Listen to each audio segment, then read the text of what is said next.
Bismillahirrahmanirrahim. Assalamualaikum warahmatullahi wabarakatuh. A'udzu billahi minasyaitonir rajim. Bismillahirrahmanirrahim.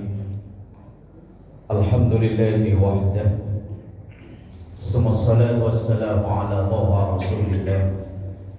Wassalatu wassalamu ala yasin habibillah wa ala alihi wa ashabihi wa man tabi'ahum bi ihsanin ila yaumil qiyamah. Subhanaka la ilma lana illa ma 'allamtana innaka antal alimul hakim.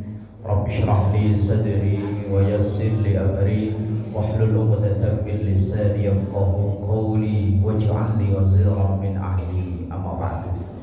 Hadratul ulama wal karama wa hadratul jamaah segenap DKM dan jamaah Masjid Jami' Syiar Islam yang semoga kita semua selalu diberkahi, diridhoi dan dikaruniai sehat afiat, panjang umur dalam taat ibadah kepada Allah Subhanahu wa taala. Alhamdulillahirabbil alamin, di Ahad pertama 2024 ini semoga Allah menjadikan kita hamba-hamba Allah yang lebih baik. Ada satu maqalah mengatakan man kana yaumuhu khairan min amsi fahuwa rabbi. Seseorang itu kalau hari-harinya grafik kebaikannya terus nambah, fahuwa rabbi, inilah orang yang sukses. Baik itu dilihat dari sisi kemanusiaan sesama kita maupun hubungannya kepada Allah Subhanahu wa taala. Ibadahnya nambah baik, dengan lingkungannya tambah baik. Ini yang rabih, orang yang beruntung. Kemudian wa man kana yaumuhu sawa'an min amsi. Kalau orang itu hari-harinya monoton, stagnan, itu aja, kebaikannya enggak nambah, ibadahnya enggak nambah, dengan tetangga kanan kiri gitu-gitu aja, fahuwa khasir, maka orang ini termasuk orang yang rugi umur, rugi waktu. Memang secara hitung-hitungan, secara angka umur kita nambah. Kalau kemarin Pak Ustadz Rohman baru 30 ya? Kurang lebih 30. Lebihnya berapa? Banyak. Bininya di belakang protes ya. Umpama tahun kemarin 40, ya tahun ini 41. Hitung-hitungan angkanya nambah. Tetapi kan aslinya kesempatan hidupnya kan berkurang. Kalau ngikuti Kanjeng Rasul sallallahu alaihi wasallam, hitungan hijriyah usia beliau 63. Tapi kalau hitungan tahun Masehi usia beliau 62. Kalau ngikuti Nabi usia hijriyah 63, usia hitungan Masehi 62. Kalau hari ini sudah 61, 11 bulan 15 hari, tinggal 2 minggu lagi. Ya udah, kalau udah begitu mah udah nggak usah dipantang dah, apa aja sikat. Lah umur kita semakin kesini kan semakin nyempit. Lah kalau kebaikan nggak nambah, maka yo khosir itu tadi. Apalagi waman kana yaumuhu syarran min amsi. Kalau orang itu malah kebaikannya menurun. 2023 subuh hadir, 2024 malah gak hadir, kecapean, semalam habis ngangkatin kayu. Orang sono, orang sini mah alhamdulillah. Tahun kemarin sama tetangga kanan kini akur, rukun, seguyup. Lah tahun ini gara-gara acara malam tahun baru malah musuhan. Lah orang ini termasuk mal'un, terlaknat, na'udzubillah. Harapan kita ke depannya kita menjadi hamba-hamba Allah yang lebih baik. Amin ya rabbal alamin. Pada kesempatan subuh berbahagia ini kita akan ngaji satu ayat yang saya yakin jamaah semuanya hafal. Wong ayat ini sering dibaca di kesempatan-kesempatan tertentu. Ada bunyi ayat dalam Al-Quran itu, alam ahad ilaikum ya bani adam alla ta'budu syaitan innahu lakum aduwwum mubin. Hafal Bu ya? Hafal nggak Bu? Mau bilang iya kok kayaknya lupa-lupa ingat, mau bilang enggak kok kayaknya ya ada yang ingat. Kalau bapak-bapak saya yakin dah. Yakin kalau bapak-bapak dah yakin dah. Surat apa Pak? Yasin. Saya nggak bakalan nanya ayat Pak. Saya sendiri juga bingung ayat berapa. Lalu kita itu kalau angka hitungan ayat Pak, jangankan Yasin, Fatihah loh Fatihah. Kita ditanya iyyaka na'budu wa iyyaka nasta'in ayat berapa? Saya yakin ngitung dulu. Kalau ibu-ibu saya yakin. Kalau ibu-ibu ya sehari ngaji 3 kali. Pagi subuh ngaji, ntar siang siang zuhur ngaji, habis maghrib ngaji, apalagi ini menjelang Isra Mi'raj, menjelang penutupan. Pol laki apa enggak keurus kopinya. Betul. Iya karena berdua iya karena nasta'in dulu tadi ayat berapa di Fatihah Pak? 5. Mak, Bu, ada yang nawar nggak? Bapak-bapak buka harga 5 tuh. Bener? Ya udah iyalah. Dalam surah ini, dalam ayat ini itu Allah Subhanahu wa taala menyampaikan kepada kita alam ahad. Apakah tidak pernah aku sampaikan, tidak pernah aku janjikan ilaikum kepada kalian ya bani Adam, wahai anak keturunan Nabi Adam. Kita biar model begini di keturunan Nabi loh Pak ya. Ya kan ya? Makanya dulu zaman saya sekolah masuk kelas 1 SMP ada pelajaran biologi. Di situ ada seorang ilmuwan yang berteori bahwa manusia itu adalah hasil evolusi atau keturunan. Kalau ngomongnya jangan madep ke sini apa? Loh saya nggak terima protes loh Pak. Saat itu sama guru biologi ya protes, Pak, mosok begini keturunan monyet? Enggak percaya saya. Kalau saya tahu mah katanya kita ini keturunan Nabi Adam ya. Lah kalau bapak-bapak atau ibu-ibu yang terima dibilang keturunan monyet ya monggo, kalau saya sih nggak mau. Al-Quran menyebut manusia itu beda-beda Pak.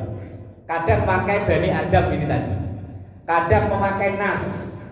Terjemahnya ya manusia juga. Qul a'udzu birabbin nas. Kalau diterjemahkan manusia. Manusia itu kadang memakai lafaz insan. Wal asri innal insana lafi khusr. Kalau diterjemahkan di Indonesia manusia juga. Ada yang memakai bashar. Qul innama ana basyarum mislukum yuha ilayya annama ilahukum ilahu wahid. Kadang pakai Bani Adam, kadang pakai nas, kadang pakai insan, kadang pakai basyar. Dalam Al-Quran walaupun diterjemahkan sama, tetapi kalau memakai redaksi yang berbeda, maka akan ada makna yang berbeda pula. Kita urut dari manusia disebut basyar. Itu dalam surah Al-Kahfi. Qul innama ana basyarum mislukum yuha ilayya annama ilahukum ilahu wahid.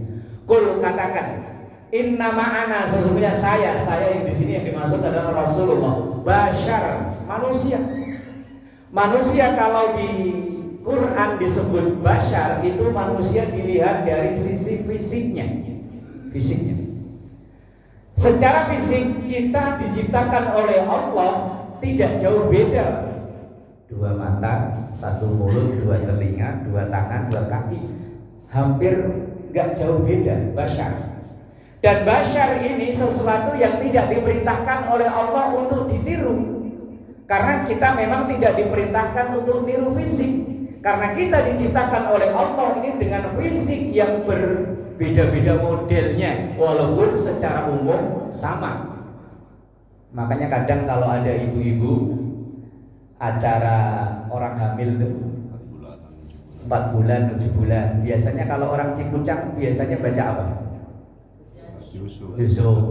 Baca apa lagi satunya? Maryam. Harapannya apa harapannya? Biar ganteng kayak Yusuf, cakep kayak Maryam. Kalau saya bilang ngimpi. Lah ngimpi. Ya bener dah, udah bener dah. Coba aja coba, umpama ada orang Cikucang ini, bapak emaknya pendek hitam. Kecil lagi orangnya. Lah umpama emang dia rajin ngaji kebetulan. Begitu ketahuan bininya hamil, dia baca Yusuf Maryam tiap hari.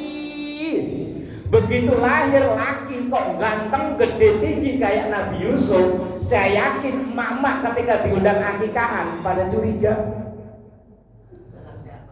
Loh ya kan, bener kan?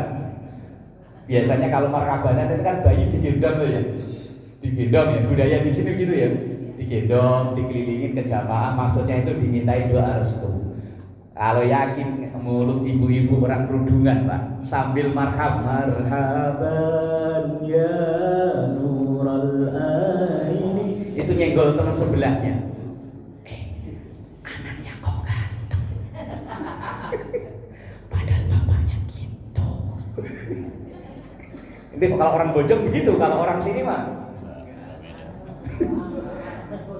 yang lebih menyakitkan loh, umpama tadi dulu.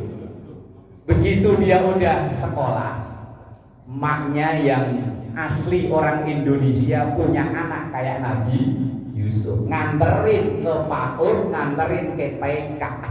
Mulut mak-mak nganterin ke TK ke PAUD itu kan luar biasa Pak, lebih pedes daripada cabai. Loh saya itu dulu waktu tinggal di Kesempek itu kan di rumah itu kan ada PAUD Pak. Gosip terbaru saya dapat ya dari itu. Lah kalau pagi saya kan di rumah mulu, kalau habis duhur baru ngayap. Gosip terbaru dari situ. Lah emak ngelihat yang tadi itu model maknya asli Indonesia karena konon katanya baca Yusuf anaknya ganteng, langsung itu nganterin anak juragannya. Padahal anaknya dulu. Ya makanya kalau fisik udahlah, kita orang Indonesia terima aja punya fisik kayak begini nih. Indonesia itu memang diciptakan oleh Allah fisik minimalis. Hidung ya minimalis ya. Bukan pesek, bukan, minimalis. Survei membuktikan orang yang hidungnya pesek nyawanya awet. Kalau orang hidungnya begar panjang kan lubangnya gede, kalau nafas boros. Kalau kita ini kan irit Pak. Makanya awet. Canda ini Pak. Bashar, yang pertama manusia itu bashar, dan ini gak usah tiru-meniru, pokoknya kita terima aja diciptakan oleh Allah modelnya begini, begini. Bashar, tidak untuk ditiru. Yang kedua kadang memakai nas, qul a'udzu birabbin nas, malikin nas, ilahin nas, artinya ya manusia. Ini dilihat manusia dari sisi kemasyarakatan, bahwa kita hidup tidak bisa sendirian, bahwa kita hidup ini bermasyarakat, tinggal di Cipucang 3, ada RT, ada RW, ada tetangga kanan kiri. Ini manusia dari sisi nas. Maka ada ayat ya ayuhan nas inna khalaqnakum min dzakarin wa untha wa ja'alnakum syu'uban wa qabaila lita'arafu. Manusia, bahwa kamu itu diciptakan dari Nabi Adam dan Hawa, kemudian kami ciptakan bersuku-suku, berbangsa-bangsa. Itu nas. Ada manusia itu yang disebut dengan insan. Wal asri innal insan. Ini manusia kalau dilihat dari sisi kepribadian, kelakuan, karakter atau akhlak. Lah kalau ini bisa ditiru, dan memang diperintahkan ditiru yang insan ini. Kita disuruh niru Rasulullah yang akhlaknya nih. Nah itu insan. Lah yang keempat, manusia itu kadang memakai Bani Adam. Ini dilihat bahwa dari sisi sejarah bahwa manusia ini adalah keturunan Nabi Adam.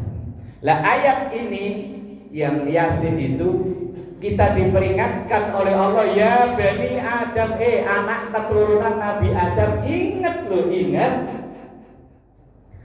Allah ta'budu syaitan innahu lakum aduwwum mubin. Ini kalau baca hati-hati, kalau kebalik artinya berbahaya. Ini sering saya ingatkan. Allah panjang, bacanya harus panjang. Ta'budu syaitan, karena ini kalau dalam ilmu nahwu katanya namanya la nahi. La yang artinya jangan, maka bacanya harus panjang. Allah ta'budu syaitan, hendaknya jangan nyembah setan, jangan ngikutin perilaku setan. Ini seakan-akan kita ingat manusia-manusia kita ini dulu mbahmu Nabi Adam itu pernah tergelincir sehingga diusir dari sorga sampai ke muka bumi ini, yo gara-gara pernah kebujuk rayuan. Kalau ngomong setan jangan kenceng-kenceng Pak. Kayaknya kok maki yang depannya itu. Lah ya Nabi Adam itu kan ketika awal diciptakan berduaan sama istri di surga, semuanya silahkan konsumsi, semuanya silahkan makan, semuanya silahkan nikmati. Kalau yang ada kopi ya nikmati, ada roti nikmati, ada apa lagi? Bubur. Nah nikmati wis biar santai ngajinya. Oh kita ngaji sambil nunggu sarapan di rumah Kejelani. Bentar lagi saat nah iya makanya lama nih kita ngaji nih. Makanya mumpung ada roti, ada itu nikmati ya. Saya juga bentar lagi. Allah panjang, hati-hati. Pokoknya itu hati-hati, diinget-inget kalau baca. Lah, la yang kedua nanti harus dibaca pendek.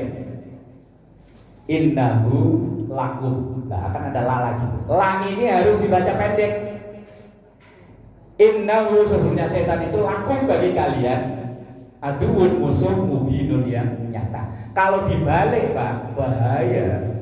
Allah ta'budu syaitan innahu lakum. Umpama bacanya begitu, itu malah artinya begini, anak Adam ayo nyembah setan karena musuh. Kalau karena setan bukan musuh. Itu kalau bacanya kebalik. Makanya orang yasinan, habis yasinan kok eker-ekeran berantem, itu mungkin baca yasinnya kebalik. Habis yasin malah berantem rebutan berkat. Wah, wes itu mungkin itu baca yasinnya kebalik. Yang lebih fatal lagi mungkin pernah saya sampaikan ketika membaca iyyaka na'budu wa iyyaka nasta'in. Iya-nya harus benar-benar ditekan, ditasydid. Iya, hanya kepada Engkau ya Allah na'budu, kami menyembah, wa iyyaka, dan hanya kepada Engkau ya Allah nasta'in, kami minta tolong. Itu kalau ya-nya ditasydid. Tapi kalau ya-nya tanpa tasydid bacanya lurus, iyyaka na'budu wa iyyaka nasta'in. Kan mirip ya? Mirip. Itu artinya kalau tanpa tasdid itu hanya kepada sinar matahari pagi, na'budu, kami menyembah. Loh, yang nyembah sinar matahari pagi itu kan si Wong Fei Hung ya, Cui Lang Seng yang di Jaya Kesono itu kalau pagi-pagi buka toko, Bapak perhatiin sambil nyalain lidi lah ya, apa namanya nggak tahu saya, lidi. Obatnya lurus Pak, kayaknya bukan muter-muter. Kan sambil begini-begini ya. Apa namanya? Siok. Nah, ya itu kan. Lah itu kan konon katanya dia kan meminta dengan sinar matahari pagi itu. Itu kalau baca iya tanpa tasdid. Artinya itu. Makanya ngaji Quran itu nggak boleh otodidak Pak, harus ada guru. Lah, kalau bacanya tanpa tasdid hanya pada sinar matahari pagi, nah itu kami menyembah. Wa iyyaka tanpa tasdid nasta'in hanya kepada sinar matahari pagi minta tolong. Hati-hati, bahaya ya. Itu tanpa tasdid malah harus tasdid. Iyyaka na'budu wa iyyaka ditekan. Tanda tasdid itu bacanya ditekan. Double kalau ditulis huruf Indonesia. Nah, dalam ayat ini Allah memperingatkan, wahai anak Adam, ingat-ingat jangan sampai engkau nuruti kelakuannya setan, jangan sampai engkau nyembah setan, karena setan itu musuh yang benar-benar musuh, lawan yang benar-benar lawan. Kalau dalam dunia yang sebentar lagi 2024, sekarang udah 2024, salah saya. Itu lawan kawan hanya sementara. Itu ya bosone bukan lawan lah Pak ya, pesaing, kompetitor. Wah, nggak usah ditanggapi serius-serius kalau itu mah. Wah, nyoblos juga di kotak, nggak ada yang tahu ini ya. Kita punya pilihan, wes masing-masing. Pilih hanya sebentar, habis itu ya wes akur lagi, rukun lagi. Jangan sampai gara-gara beda pilihan musuhan, ngambek nggak mau ke masjid lagi. Tahun 2000 yang pilkada Ahok sama Anies itu tahun berapa Pak? 17. Itu ada majelis taklim bubar gara-gara beda antara pengurus dan jamaah. Pengurusnya ngajak ke calon yang satu, jamaahnya pengen ke calon yang satu, akhirnya majelis taklimnya bubar. Karena yang saya termasuk ngajar di situ sebulan sekali Pak ketemunya saya. Saya tanya ke teman-teman yang ngajar di situ, bubar gara-gara beda pilihan. Jangan sampai mereka-mereka yang jadi kalau selesai yo akur, mosok kita yang di bawah kok musuhan, nggak ada untungnya ya. Nah, karena setan itu musuh yang jelas nyata bagi kita, maka ya jadikanlah musuh. Lah, saya ambil keterangan dalam kitab Tanbihul Ghafilin, diriwayatkan dari Wahab bin Munabbih, bahwa satu hari Rasulullah Shallallahu Alaihi Wasallam didatangi oleh iblis.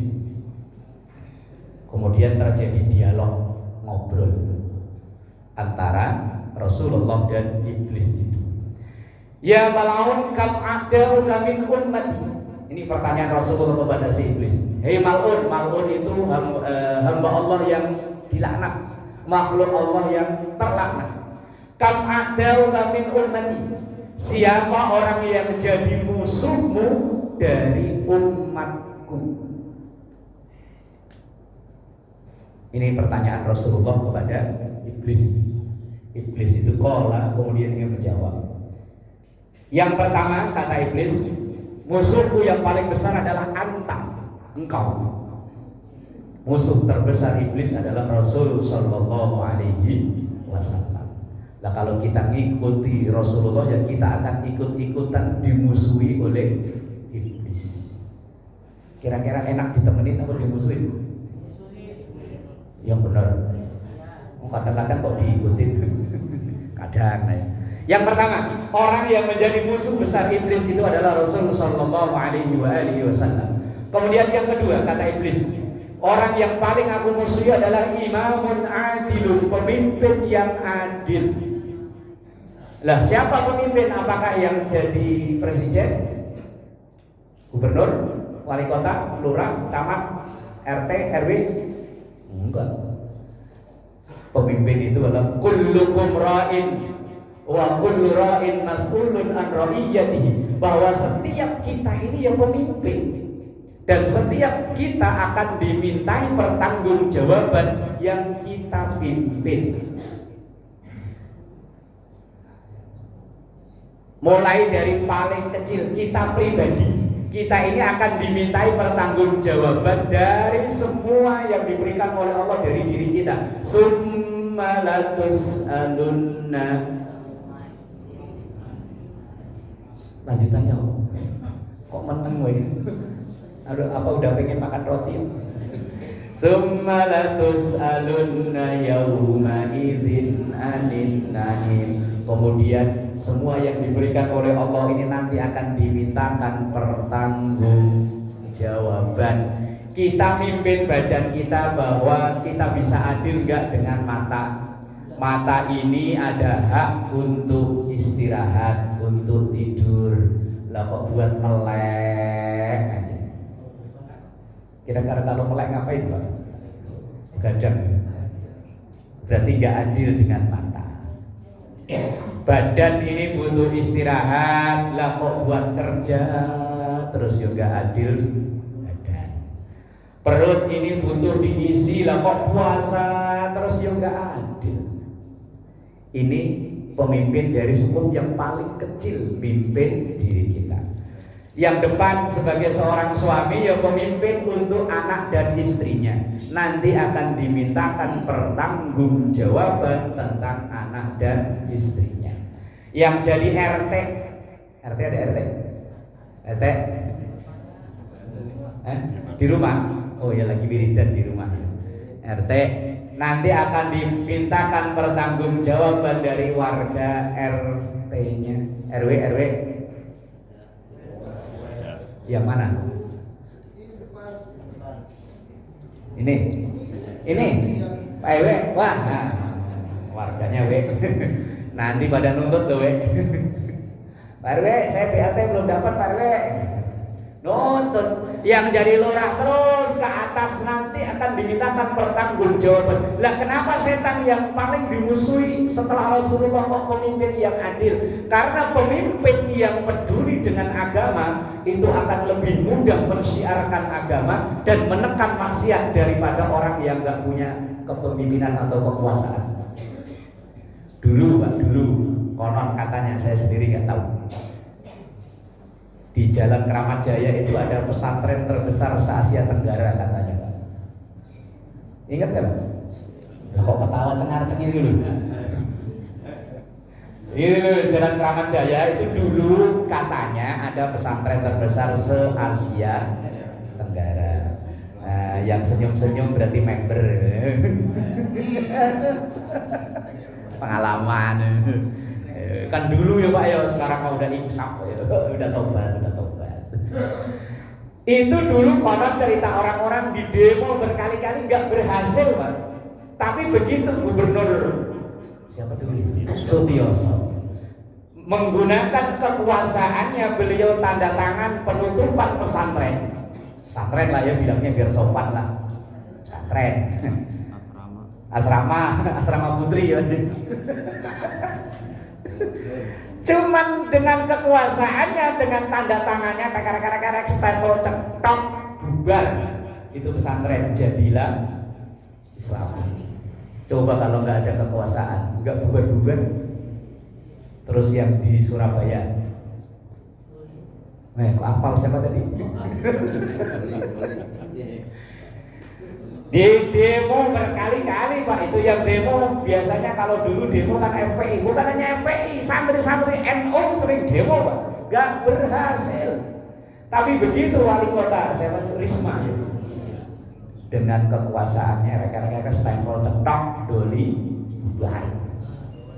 Terus yang di Jakarta Barat, nah dulu panitia di tempat itu. Yang di Jakarta Barat ya Pak? Kali jodoh.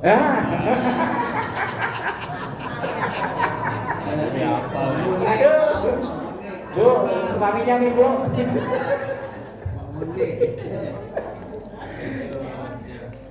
Berapa kali di demo, nggak berhasil.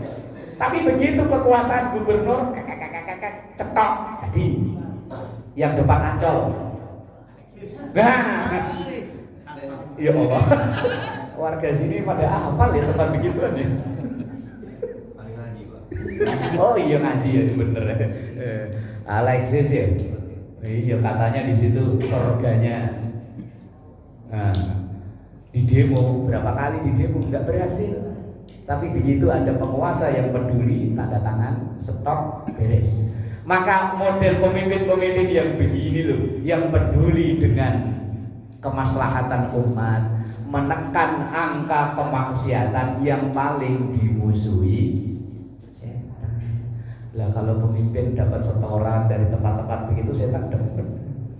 Lanjutin terus. Maka yo semoga pemimpin kita yang bentar lagi akan kita pilih Februari apa Maret? Februari. Semoga termasuk orang-orang yang peduli dengan seperti ini. Karena kita Pak, mulut kita ini orang-orang biasa begini, demo kayak apa gak dianggap oleh mereka-mereka yang punya bisnis kayak begitu. Tapi dengan adanya pemimpin hanya dengan tanda tangan dan stempel bubar. Walaupun sih simbolnya bubar, tapi kan santrinya nyebar. Lah iya, cerita orang-orang ini katanya, saya juga belum survei Pak. Ya pengen sih sekali-kali survei gitu ya. Cek and recheck, biar bukan hanya kata. Itu yang kedua. Musuh ranking kedua adalah imamun adil. Musuh yang ketiga adalah tajirun shadikun. Tajir itu kalau sekarang gimana orang kaya ya?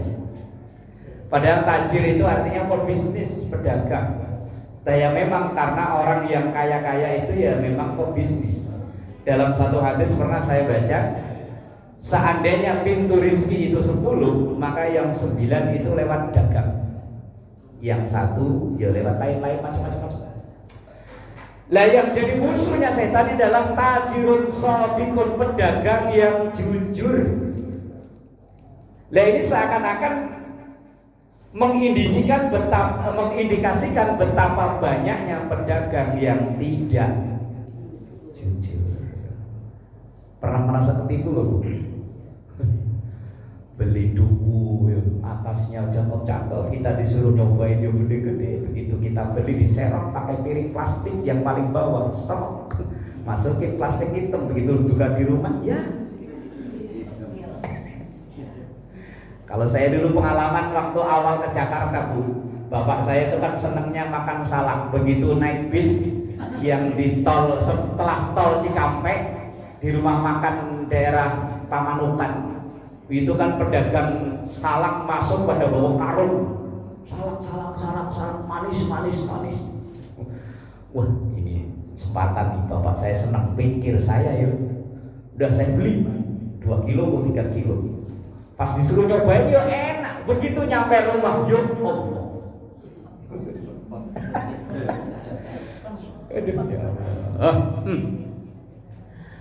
Mengindikasikan bahwa banyaknya para pebisnis pedagang yang tidak jujur, maka iblis menyatakan bahwa orang yang paling aku musuhi di muka bumi ini adalah yang urutan ketiga, pedagang yang jujur.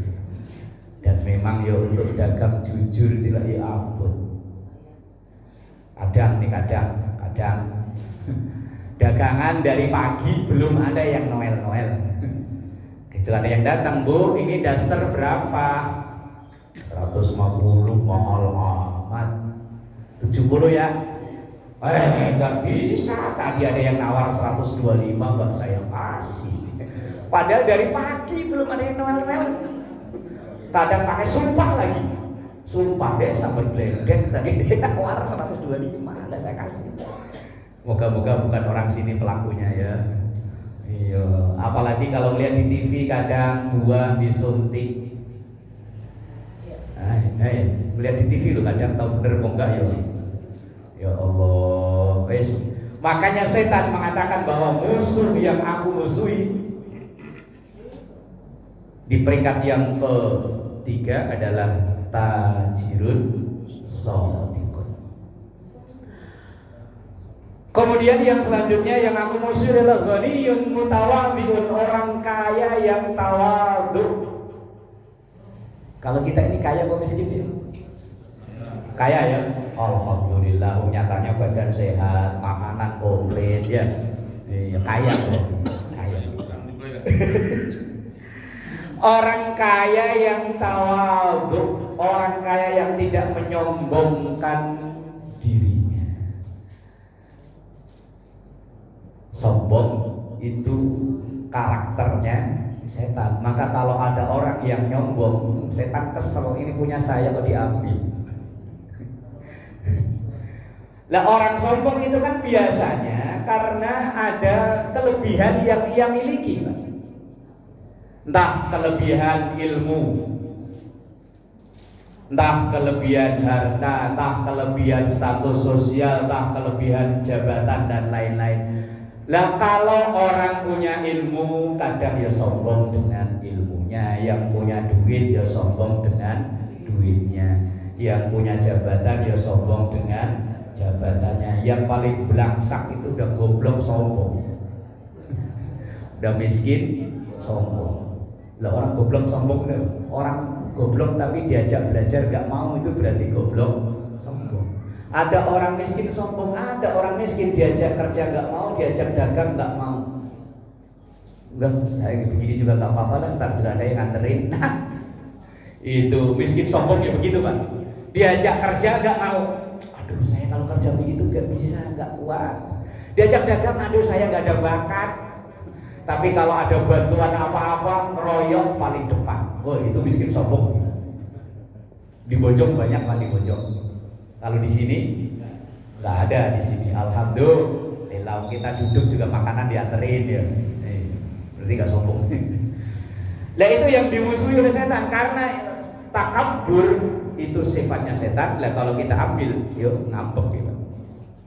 Yang selanjutnya mukminun nasihun. Yang dimusuhi setan adalah mukmin, orang yang beriman tapi yang mau berbagi, mau memberi nasihat. Menjadi orang soleh itu bagus, tetapi yang terbagus menjadi muslih. Kalau soleh baik hanya untuk dirinya, cuek dengan orang lain, bodoh amat sama orang lain, itu namanya soleh. Tapi kalau muslih itu baik dirinya, tapi juga berusaha untuk mengajak orang lain jadi baik. Jamaah subuh baik Pak, tapi dia nggak mau jamaah subuh sendirian, langsung dia nyalain mic. Assalamualaikum. Tadi pas saya kesini pas lagi begitu, Pak.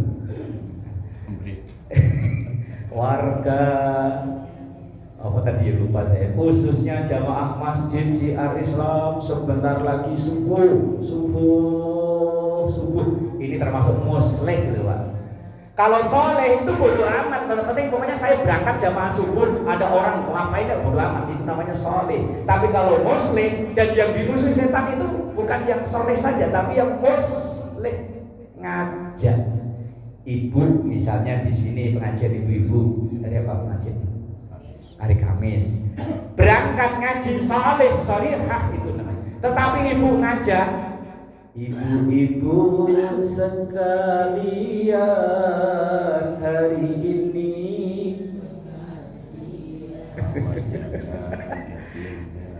janganlah sampai dilupakan karena ini, itu namanya muslih, ngajak orang. Lah berhubung yang diajak kok langsung nyanyi, maafkan aku Bu Haji, hari ini enggak ngaji. Itu urusan dia. Muslih itu yang jadi musuhnya setan di ranking keberapa itu tadi, itu orang yang ngajak baik. Misal yang ngajak baik itu nggak harus jadi guru, nggak harus jadi ustadz, nggak harus jadi kiai, apapun profesi kita Pak. Asal itu tahu salah, kita mau ngingetin, itu namanya muslih. Misalnya sama-sama di tempat wudhu, ada orang wudhu kok wudhunya salah, cuma sampai di sini umpama. Terus kita bilang, Pak, mohon maaf, wudhu yang benar itu sampai sini dulu. Ini namanya muslih Pak. Umpama ada orang sholat berjamaah pakai, mohon maaf ya, ini biasanya anak muda, pakai kaos yang nyetrik banget. Begitu rukuk sujud ini belakang kelihatan. Lah kemudian mas kaosnya Bu dipanjangin dikit. Itu kalau begitu nanti kalau rukuk sujud ininya kelihatan, sholatnya batal. Ini namanya muslih. Kita peduli dengan orang-orang di sekitar kita Pak. Jadi kita baik gak sendirian, tapi ngajak orang lain juga untuk menjadi baik. Pengurus masjid ngajak, ayo kita minggu subuh ngaji.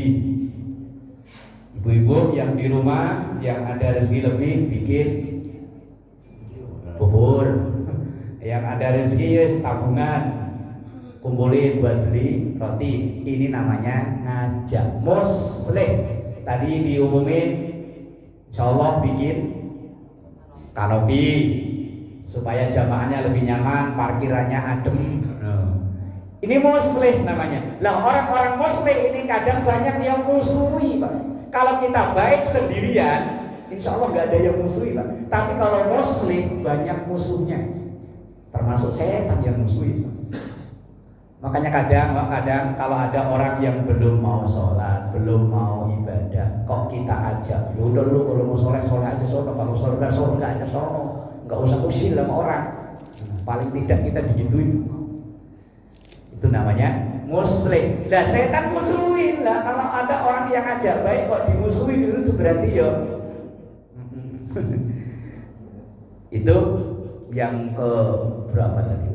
Nggak ada tulisannya angka masalahnya di sini.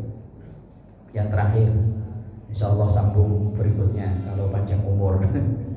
Mukminun rahimul qalbi, seorang mukmin yang hatinya penuh kasih sayang, hatinya lembut, nggak berangasan, nggak kasar. Ini yang dimusuhi oleh setan. Setan itu pengennya kita ini jadi orang yang gampang-gampang marah, sensi.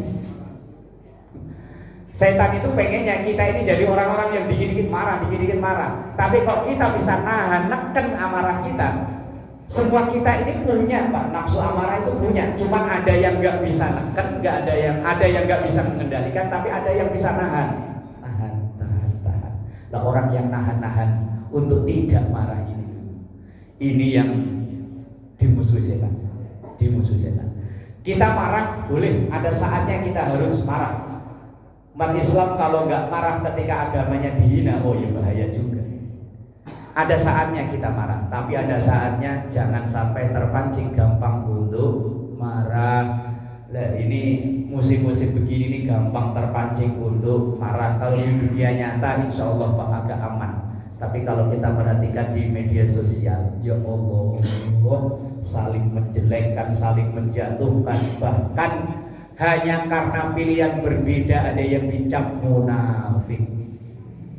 Hanya karena pilihan berbeda ada yang dicap, malah ada yang sampai ekstrim kafir. Waduh, saya sering dapat kiriman video-video yang begitu. Saking cintanya dengan satu calon sampai menjelek-jelekkan calon lain, sampai menghukumi munafik, menghukumi kafir. Ya Allah, kok sampai segitunya? Padahal mohon maaf, ketika kita menuduh seseorang, maka tuduhan itu akan kembali ke kita. Kita kalau nuduh orang itu kan begini, Pak ya. Begini tuh satu, saya ke sono Pak, enggak ke sini, nanti sono tembok. Misalnya, lu suka marah-marah, yang level marah dia cuma level 1, yang sisanya balik ke sini. Ke sini lebih banyak nih. Misalnya lu pelit, nah levelnya baru level 1. Lah kalau ke sini, lu kafir, kafirnya baru level 1, syahadat sekali beres. Lah kalau yang balik ke sini, kita nuduh seseorang, tuduhan itu akan kembali ke kita. Kecuali ada bukti, ada saksi dan memang ia mengakui sendiri, lah itu lain urusan. Tapi kalau kita menuduh tanpa bukti, tanpa saksi, tanpa alasan yang benar, itu tuduhan akan kembali ke kita. Kita nuduh orang lain kafir, maka kekafiran itu bisa kembali ke sini. Ini yang jangan mudahnya kita menuduh orang lain. Wallahu a'lam bishawab. Al-Fatihah. A'udzubillahi minasyaitonir rajim.